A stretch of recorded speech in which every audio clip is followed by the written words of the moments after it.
What's up, guys, and welcome back to the DadBodCast, hosted by myself, Shaun Stafford. It is the place for everything fitness, fun, fatherhood, and a load of other stuff in between. This episode is a little bit different. It's powered by the legends at Optimum Nutrition. And speaking of legends, we have a couple in the studio with me today. We have Thomas Barr, Irish Olympic athlete, and Katie Warriner, who is a prominent psychologist in the sporting world. But instead of me butchering kind of your titles, why don't you introduce yourselves to the people that are listening? Thomas, you can fire away. I am a 400 meter hurdle specialist, Olympic athlete, as you said yourself. My kind of highlights were fourth in the Rio Olympic Games in 2016 and a bronze medal last year at the European Championships. Where was the European Championships? In Berlin, in Germany. Yeah.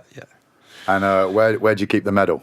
At home in my drawer. It's not in the toilet. No.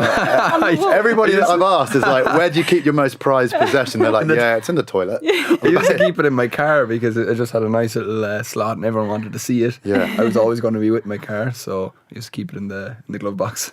Good. Decent. And Katie, tell the people at home, you've got a bit of a star-studded CV, so let the people in on what you've been up to over the last sort of couple of years. Yeah, so I'm a performance psychologist and I work across different elite sport teams. I've been super fortunate to be at both the London 2012 Olympics, the Rio 2016 Olympics as well.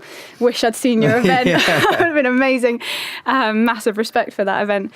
I've worked across loads of different teams at the moment, most of all with the England men's sevens teams, the GB men's hockey team, as well as quite a few Premiership rugby players as well. Cool. So I know you briefly touched on it, but what has been your career highlight to date? Is it for you? Is it Olympics? It's tough to pick is it between Olympics them. Or is it? Yeah, I think the fourth place in the Olympics, like that, on merit, I think is way more than Epic. a third place finish in Europeans. But at the moment, European 400 meter hurdling is just as strong as it is worldwide. So the two guys that were actually in the final that were ahead of me, like they're going to be in world and Olympic finals going on from here. Yeah. But to physically have a medal, you can actually show people third place. You can't show them fourth place, No. So I think that the Europeans definitely top trumps. Okay. Yeah. What was it like seeing the flag go up? It was all very surreal. I just had this big grin, a big stupid grin on my face for the whole thing. I couldn't actually comprehend what it was. It was an absolutely amazing feeling. Loads of Irish over there as well for the event. It was, really cool. Hopefully get more now. Mm. And Katie, what's been the highlight of your career to date? I think there's so many you could pick from, and the one that stands out the most for me was the London 2012 Games, home Olympics. Yeah. The crowd was unbelievable. The atmosphere. At that point, I was working with GB canoeing and with our canoe slalom team. And we did well, didn't we? We won some medals. Yeah, a pretty special day. And there was two athletes in particular, Tim Bailey and Etienne Stott, who won gold. They became the first British Olympic champions in the sport. And their journey to gold was incredible. 18 months out, Etienne dislocated his shoulder. Tim had an operation on his elbow. It was super challenging for them to kind of get themselves on the start line. And they're also two of the best people I think I've ever met. So good guys win. Yeah. And that was just like a dream come true, actually, to see that happen. And I remember the 2012 Olympics. It was an amazing summer, and everybody had kind of built it up in London that it was going to be a bit of a letdown. Everyone's like, "Oh, it's going to be so busy, it's going to rain." It was so built up. Yeah. British, but it was literally the best 4 weeks I think I've ever had in London. Yeah, it was incredible. And I just remember everybody was just on a high because we actually did really well, right? Was that our best performing Olympics? Yeah, I think so. Yeah. And certainly for us, we were sort of one of the top performing nations in the canoeing with gold and silver on that first day, which is just straight up magic. That home advantage there straight away. Yeah. My older sister actually, Jessie, was on the relay team for the 4x4 team in the London Olympics as well. Yeah. Wow, so it's a family affair. It is in a way. Yeah. So let's get down into a little bit of specific stuff. The people that listen to this podcast are fascinated by training, nutrition, all that sort of stuff. And having you guys in the studio is super special.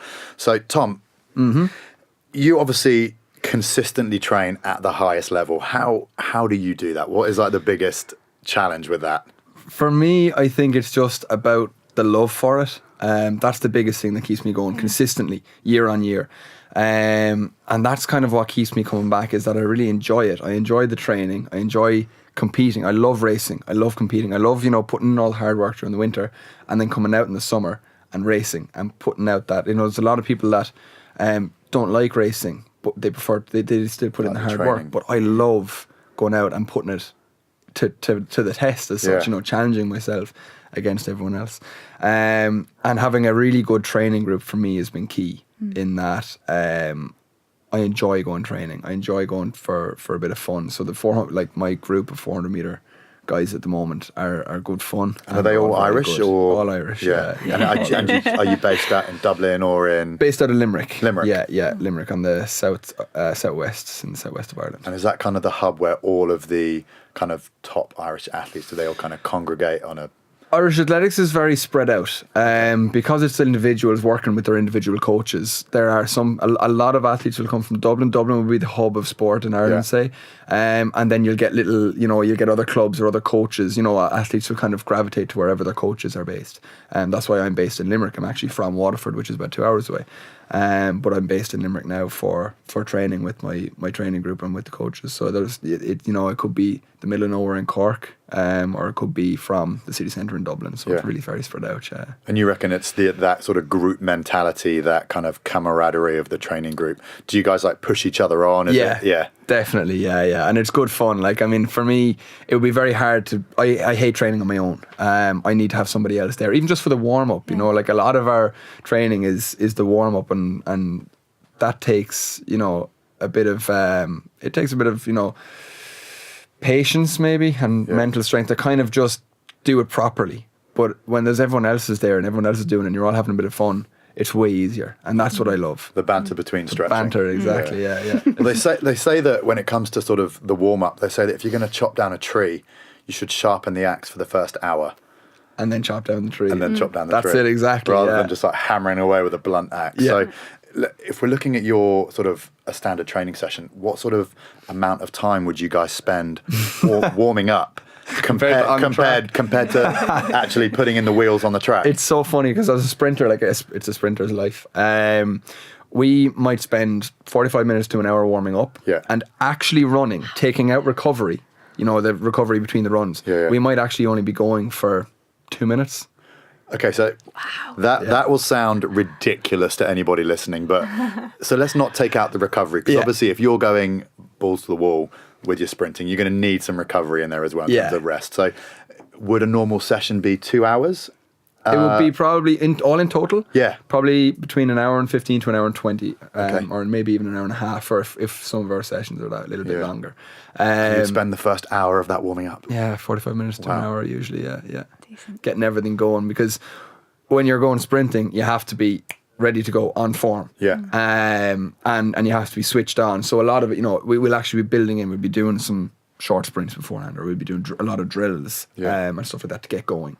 And that does take quite a substantial amount of time, and then we'll go out and sprint from anything between 40 meters up to maybe 600 meters. So the winter training is a lot longer, so that's where we get the long runs, short recovery. So thankfully we're kind of coming the other way around, where the runs are getting a little bit shorter, a little bit faster, and the recoveries are getting a lot longer.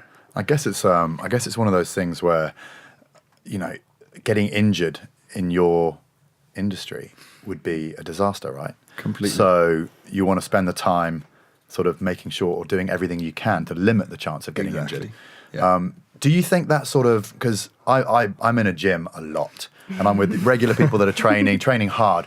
Do you think that sort of philosophy of a little bit more time preparation to train, as opposed to just going in, touching your toes, rolling your arms, and then going into a heavy bench press, do you think that that's something that could carry over into the people listening, everyday guys that go to the gym and just want to train hard? Do you think that sort of focus on preparation? Absolutely. With anything, preparation is key. And for me, as much, and you'll be able to jump in on this as well, Katie, is the mental preparation, being mentally switched on for a session and ready to go.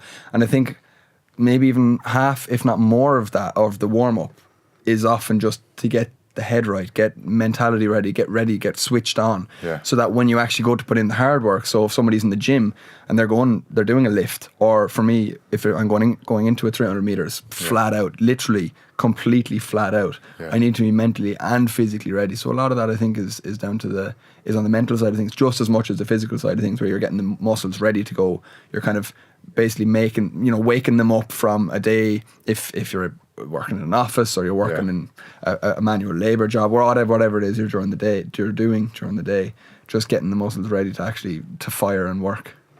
Yeah, muscles and mind. I think so. When you're dealing with your athletes, how important is it that they get sort of mentally prepared before, not necessarily a big match, but an important training session? So do you have any cues that you, or processes that you take them through for your athletes? Yeah, it's massive. I mean, it's fascinating to hear your examples with the minutes involved. And I think often in elite sport, it's kind of, I think of it like a bit of an ideas war. Yeah. So you've got 168 hours in a week. So has the opposition. You can't train all of those. And actually, some of the first things we do when we sit down with the coaches is we put in kind of where are the peak performances, where are the recovery slots, then where's the training? And then, like you said, how do you actually get your mind in gear and switch on for that? So most of the time I'd be working with the guys on their own individual switch on process. So it would include the stuff you'd expect to find in it, stuff like what's the purpose of the session? What did I learn from the last session that I want to tweak and work on to make this session kind of put more money in the bank? Never just go training, because just turning up for training doesn't guarantee any impact, any progress. And often like actually working through what are your worries about this session, because if you deal with that before you've got onto the pitch or the track or in the gym, like what are you nervous about? Put that into perspective so that you can then focus on the training and the gains you want to make. It's huge. Yeah, just actually touching on that is when I was in Berlin at the Europeans, the day I was competing for the bronze medal, it was an evening race. So I had the whole day to build up the race. That sounds terrible. that sounds all great if you're skillful with it. It was great because I hate racing in the morning. I'm a night owl. I'd rather race at 11 o'clock at night than 11 o'clock in the morning. Really? But I woke up and I was nervous, I was like, right, this is the day. This is, I was tipped for a medal. The bronze medal was kind of there if I brought it out on the day. Amazing. In a way. And so I had that pressure to deal with. But as the day went on, I went through the race in my head. I just went play by play. I love rounds. I love heats, semis and a final. You're like the ideal athlete. There's probably a reason he's quite good. Success leaves clues. It's so funny, so I went through it in my head, and Karsten Warholm, the guy who won it, I was out in the outside lane. So I had nobody to gauge, in the first 200, because it's staggered. I had nobody outside me, so I didn't know where anyone was. And my coach was like, you have to just run hard, run your own race. So I went through the race, and Karsten Warholm goes out very hard in the first 200 metres. So I was like, right, he's going to come up on my shoulder at some stage and break the stagger. Is it going to happen at hurdle 4, hurdle 5, halfway through the race? Is it not going to happen? So I prepared for that, where I had to be ready for him to go past me and think, carry on. He's going to do that. But then I also had to think, what if I'm doing really well and I get to hurdle 8 and I'm coming down the home straight and I don't see him? What am I going to do then? Am I going to panic because I'm like, oh my God, I'm in first place? So I went through every eventuality in my head. And then as the day went on, I was more and more ready. And I was kind of like, okay, just let me at them as I was doing my warm-up. To the point, I didn't want to do my warm-up. I was like, let me out in the track. Yeah. Wow, I love that. So skillful. Nice. I wouldn't call it skillful, but... No, I would. Yeah, because then you're preparing your mind for the scenarios. Like, go there in your mind before you go there with your body, so that you're ready for how you want to respond. And the margins in elite sport are so tight now that any sort of reaction to someone coming up that you hadn't worked through, how's that going to feel? What do I need to do in that moment? Yeah. That's just a game changer. Remove all the unknowns, or as many as you possibly can. Yeah. So that's all very well for elite sport, and it's incredibly fascinating. But what sort of tips do you reckon you could take from that kind of elite level performance and preparation kind of into everyday life? Like, how does that translate? What sort of things, if you were dealing with maybe not an elite sports client, maybe like someone that just wants to improve general performance in their life, what sort of techniques and skills could you take from elite sport and kind of give to them? I think there's huge crossover, because essentially whether it's an elite athlete trying to win an Olympic medal, or someone trying to get a particular promotion or a particular gain in fitness or something they're trying to do in the gym, it's still just people trying to achieve stuff that they care about. Yeah. So I think, the thing that's just coming out from both of what we're reflecting on is just that mindset of being really focused on what it is that matters to you and thinking about why it matters to you. You talked about your love of it and your love of the process. So thinking about what matters, why it matters, because as soon as you set your focus on it, sort of under the surface of of your brain, there's something called the reticular activating system. All that really means is it's a part of your brain that pays attention to what's important to you. Right. And you know how, like, if you decided to buy a new car, Yeah. and then you suddenly see loads of that car out on the road. This is so true. Like, I was going through this last month. I was like, I've never seen so many Jeeps on the road. Nice choice. The brain is so powerful. So once you decide on that and you set your intention, and then you think, right, each day when I wake up, how am I going to use today in service of that goal? What's the one thing I'm going to do that's going to move me towards it? Your brain will already start helping you find the solutions, because it's going to orientate you and help you pay attention to the things that are relevant to it. And would you recommend sort of people do that at the start of the day, or like when they wake up and write it down? Is there actually like a practical way of sort of putting that into actuality? Is it? I know everyone's different, but I'm a big believer in what you just said there, in start the day with a clear intention, write it down if you can, tell someone that you respect, because then you become a bit accountable to them and you don't want to kind of look like a hypocrite. So tell someone that you care about this, where you reference your training group as well. That will push you on a little bit more as well, I think so. Even, I think, someone asked me for, like, what advice would I give to somebody who's trying to get into fitness? Yeah. And it would be to have, like that, to think about what you're doing, have a plan. Because there's so many times, even if I don't have if there's a day I'm just going in to do some rehab and stuff, I'm like, I'll do a bit of this afterwards, I'll do a bit of core work afterwards. But I don't have a plan. I end up kind of walking around, or I'm like taking recovery, I'm like, what'll I do next? If you actually have a plan, there's so many people I know that will go to the gym, wander around for half the session and not get as much work done. Whereas if you kind of know what you're going to do, like, you're nodding your head here, you're going to say something. I literally just wrote an article for Optimum Nutrition's website about how to, when you're super busy, how to be productive. And the thing is, always have a plan for your time. So especially with a gym session, if you go in, you're like, I'm just going to train a bit of chest today. Yeah. Or I'm just going to train a bit of arms. It's so ineffective. Yeah. It's so. You don't know how many sets, how many reps, what exercises. Exactly. So even if it is one of those things where you've got an hour to train and the hour starts now, take 5 minutes from that hour to write down what your intentions are, and write down what your plan is, and then just get at it. See, I'm lucky because my coach writes all the programs for me, for the gym and for the track and everything. So I just have to follow that. I don't even have to think about it. Yeah, that is helpful. It moves that out of it for me. So when let's look a little bit about mindset and psychology. I think having you in here is, while we've got you, we might as well completely pick your brains. Bleed you from all your... So, say like when you're working with one of your teams, sort of what tips would you give them to maybe get their mindset back on track after a defeat or after a setback, that sort of thing? Yeah. Is there anything that you would use to kind of re-motivate or reset someone's mind? Definitely. The first place I always want to start with this topic, how to recover, is recognizing that setbacks are normal. That, when you see elite athletes achieving great heights, they've got there because they've failed multiple times and they bounce back from it. So I think, we just look on Instagram and everything looks very perfect and shiny and incredible, but the reality is very different. Yeah. Setbacks are normal.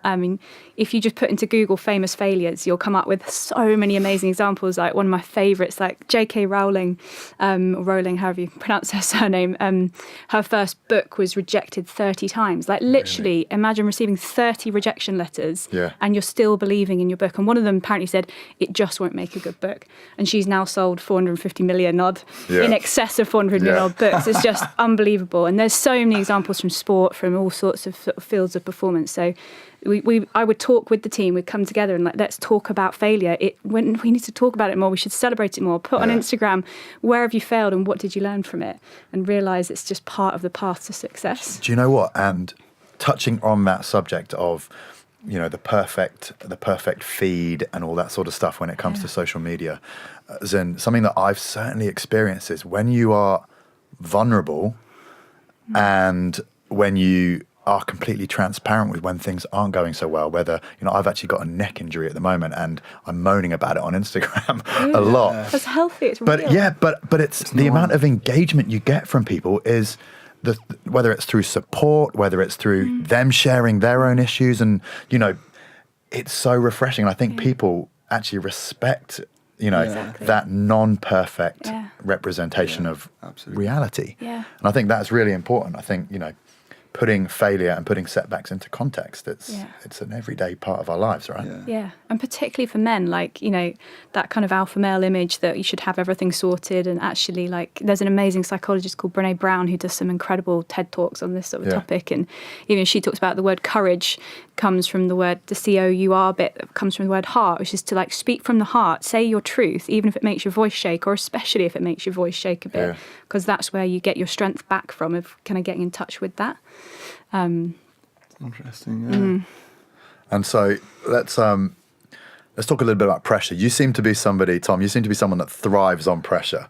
In a way, yeah. So how do you deal with that pressure of competing, and how do you deal with setbacks? Yeah, so like I love when I know I'm in good shape, I know the hard work is done, and I know that I'm bringing myself to a championships, like a major championships, so the World Championships, the Olympics, or Europeans.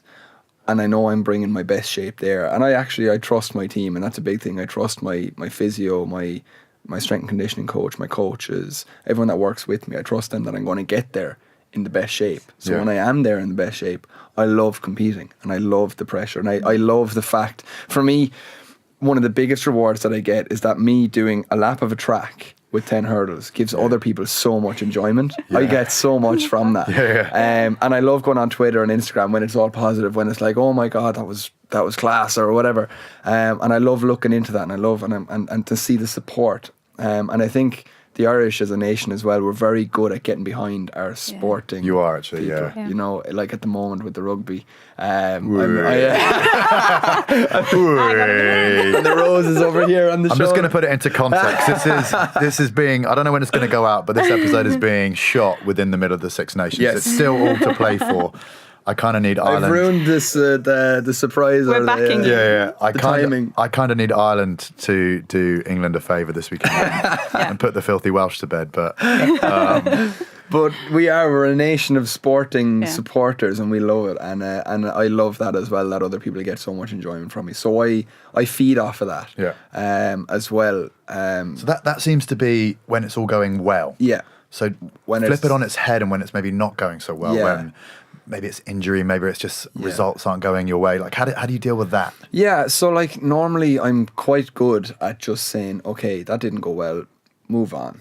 You know, learn from it and move on. So like, say one of the first kind of failures I felt was at the European Championships in Zurich, 2014, where I was tipped for a medal, and I didn't make it out of the first round because I messed up my race. Right. And I went in there with almost a false sense of confidence that I was better maybe than I was, or that I had to put in less work than I thought I had to.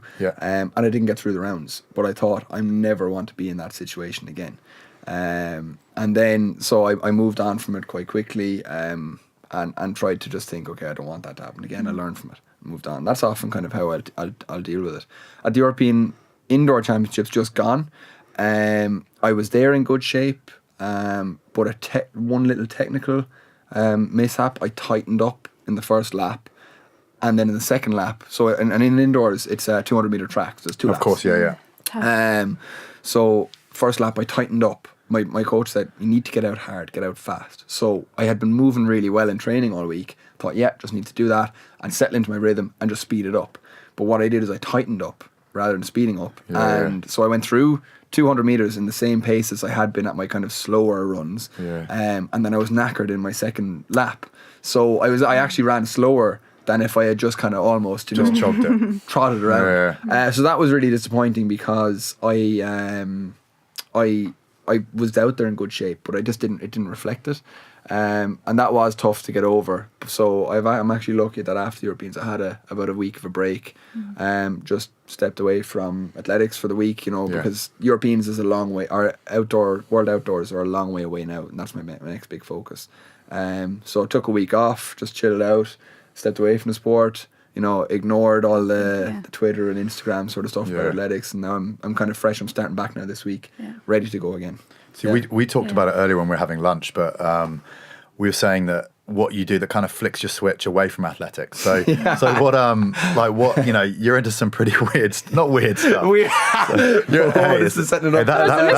That was a different conversation. So you're into some interesting stuff that is maybe not typically very contradictory. Yeah, exactly. Nice. So, very contradictory. So fill Katie in on what she missed at lunch. Yeah, so we were chatting away, and I was looking through Shaun's Instagram, and I noticed he was into surfing, or he had a picture of a surfboard anyway.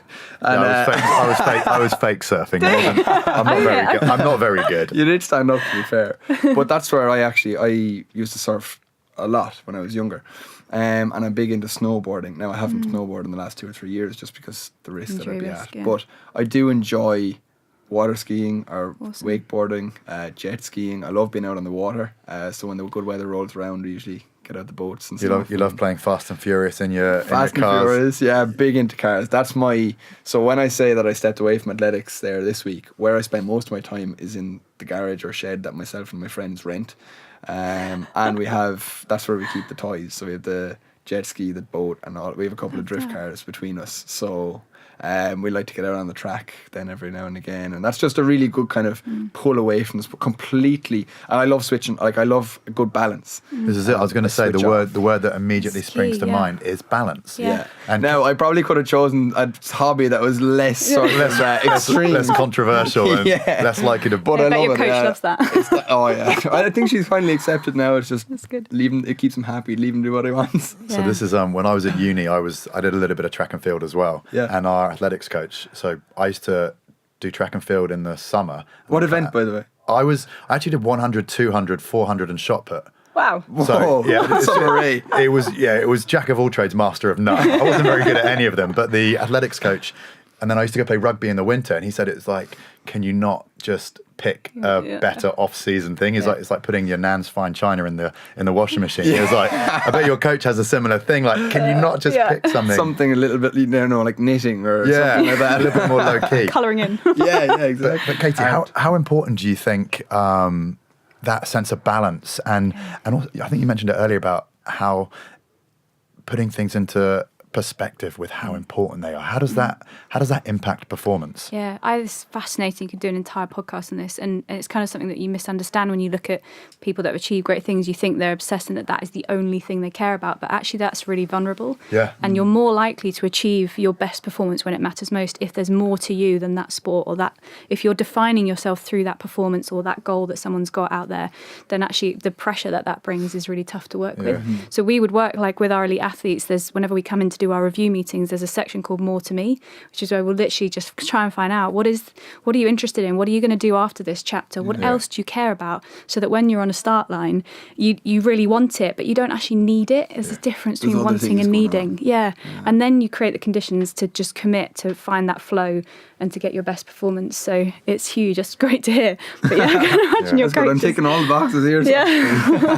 It's really important. Well, you said it earlier that success leaves clues, right? So you can, speaking to Thomas, you can see that there are definitely behaviour traits that are a very good indicator to why he's been as successful as he has. So it's really interesting just seeing, obviously having you as an expert in psychology, and then sort of we're not analysing you, Thomas, but it's really good to see how the two kind of mix and match. And that bit about, when you talk about the reflection and the learning, so like after a setback, actually people tend to get quite emotional about it, and they'll kind of often people will often say to me, I feel really ashamed, which is crazy because you're basically saying you're ashamed because you tried something.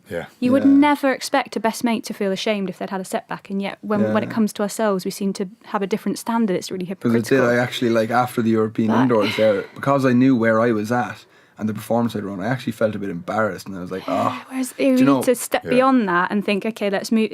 Express the emotion, find someone you can talk to about it, but then get to the facts of actually what can I learn from it. And if you don't get past the emotion, it all just gets a little bit kind of hazy, and then you make the same mistake again, and it starts to get people. So down. would you say that? So for somebody listening, would you say that kind of the take home from that scenario would be to kind of get past the emotion of it, boil down to the facts, and then but realize what you can learn from it to make you better tomorrow? Absolutely. Absolutely. What I've taken from it now is I know now what put me in that position, so I know what not to do next time, and what it's done as well, because that was my last major race before, say, the outdoor season begins, which is another 2 or 3 months away, and I know that I'm going to put a lot of work into these next 2 months because I want to nearly prove a point.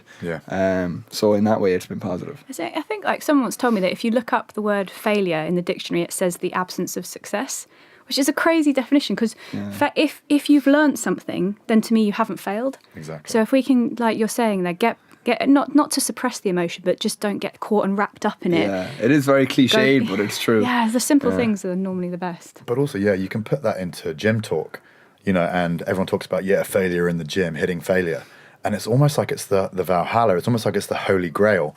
When you're doing a set, you want to take it to that point where you're working so hard that you fail. Yeah. And so when you look at failure in terms of a gym lingo, that's actually positive. It's a positive thing. Yeah. And it's you're really working your body to the limit. Yeah, because it's all about taking it to a point where you meet your match, where you put such an adaptive stress on your body. You've gone to the point you can't put in anymore. Correct. And from that stress and from that stimulus, your body then changes. So that next time you come round, you can. You're not the same you. Your performance will have increased. So it's really interesting to see how different people interpret failure and sort of how that all mixes and matches. I heard about a school somewhere who had like a failure week where they celebrated failure, and each the students came in and were asked to talk about when they've failed and just kind of making it more part of normal conversation and not something that we're ashamed of. Yeah. That's so resilient. Love it. Yeah. So if we're talking, this is the recovery round table. So if we're talking about, let's get back on track. If we're talking about sort of recovery, physically from your point of view, after a super intense training session, or maybe like a European Championships or an Olympic Games, where you've been, as you said, max out. You go onto the track and you give it everything. Yeah. Like, what would you do to sort of recover physically from that?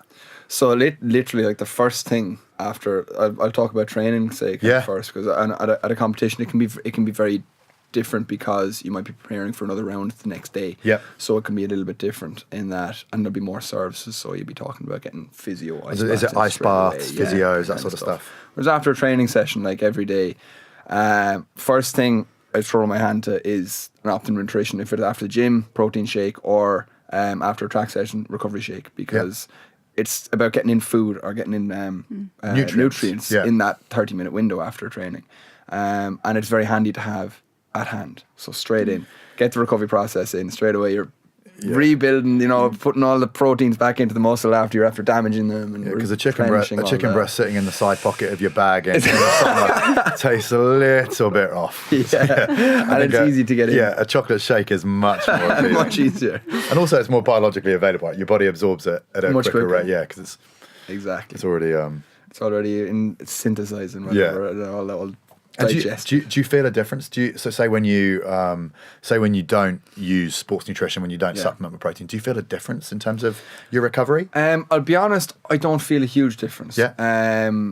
But I'm not really that body self-aware as such. Okay. And I don't think, and anyone that does take supplements and things, if anyone's thinking, this is going to make me the strongest person in the world, it's really going to help. It doesn't. It's something that's going on that you might not even realize. It's happening anyway. Yeah. But in particular, if I don't take the recovery shake and I'm not getting enough carbohydrates in or enough fluids, I would notice that the next day I'd be a little bit lethargic maybe. Yeah. But and then about after that, then it's like I'm always under the philosophy of kind of recovery food first, but there's a lot of times when that just isn't practical. That as in we kind of preach the same. I preach the same thing with my clients, and we preach the same things with athletes that we work with. That it's always a food first, and that they call them supplements for a reason. They're to supplement. They're extra.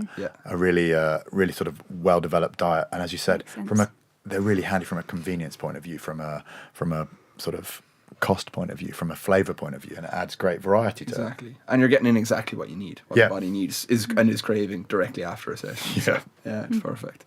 And then it's just about relaxing. If I have a tough session the next day, I probably will just chill out, not do too much, nothing too physically strenuous, but otherwise I might head out to the garage and do a bit of tinkering. Take my mind off it. Get your mind off it. So now that we've got the mind back into it, sort of Katie, sort of, how would you sort of encourage athletes that you work with to recover psychologically after a super hard training session, or what do you kind of, how do you reset their mindset?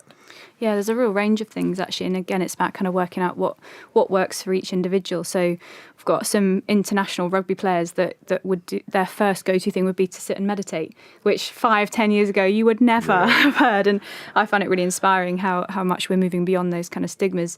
So for them, it might mean just sort of sitting and doing a body scan, feeling their feet on the floor, and just sort of stepping away from the busyness of their thoughts about what they've just done, and just being present. And just 10 minutes a day for 10 days has been proven to show changes in the brain in terms of your ability to switch off, to be able to kind of recover from performance, from exertion, and so on. So meditation is huge, and rightly so, and there's more and more research coming out around that, which I find really exciting. And then I think there's a lot of things, Tom, you're talking about there, just the ability to do something different. So, taking a break, going out, getting some fresh air, talking to someone different about something that's not related to the performance. There's a lot of research around gratitude, of gratitude practice. Again, it might not sound particularly masculine, but it's proven to make a difference to your mental resilience and your ability to reset. And how would somebody bring that into their daily life? So how would somebody practice gratitude, or when would be the best time to maybe practice that being present and that self-awareness after a training session? How do people materialize that? It could be, it can be so simple. I'm such a believer in keeping things simple. That's sort of what works best. So it could be that you've just got some scrap paper by your bedside table, and one of the things you do before you put your head on the pillows, you just think about 3 things that you were grateful for today. And even a grateful log or something. Something like that. It could be that you maybe you've got a partner at home, and over dinner you just agree to share one thing with each other that went well today. We're so tough on ourselves, most people, and actually becoming a better coach to yourself, speaking to yourself more positively can make a real difference. And even just random stuff, like someone once said to me, like, have you ever stopped to think about the fact that you have a heart in your chest and it beats 100,000 times a day, and you were given it, like you were just given it. And just you can find gratitude in anything, I think, if you look for it. Well, I think I'm incredibly grateful for having 2 amazing guests in the Dad Podcast studio today. I'm getting the look from the producer saying, "Wrap it up." But you guys have been amazing, so insightful, so interesting. I've loved this last sort of 40 minutes. Just want to say this is the Dad Podcast, but Katie, I know you're expecting a baby. Huge congratulations. And then what we can do is, later, once you've had the baby and once you've got into that new groove, we'll get you back into the Dad Podcast studio. Or Tom, if you have any kids between now if you have any kids between now and the next time I see you, and we can get you a mum bod, love it, a mum bodcast sort of episode all to yourself. But good luck with the remainder of your pregnancy and having the child. Trust me, from my point of view, it is life-changing, and it will definitely give you something you can be grateful for. Calling you up for some advice. It's so much fun. As in, most people forget how fun it is. They think of it as the hard work, but as you said, it's about framing your mindset to just appreciate, as in, it's one of the best gifts ever. Love it. And that's from experience. So you've got something to get excited for. Anyway, I hope you guys have enjoyed this episode. It's been incredible from my point of view. Thank you to Tom. Thank you to Katie. And thank you guys for listening. Remember, if you've enjoyed this episode, please get onto iTunes and leave us a review. The better the reviews are and the better the ratings, the higher up the charts we climb and the more people will hear this content. So we really appreciate all of your support. From myself and the team here at the DadBodCast, thank you for listening, and I will see you again next time. Out.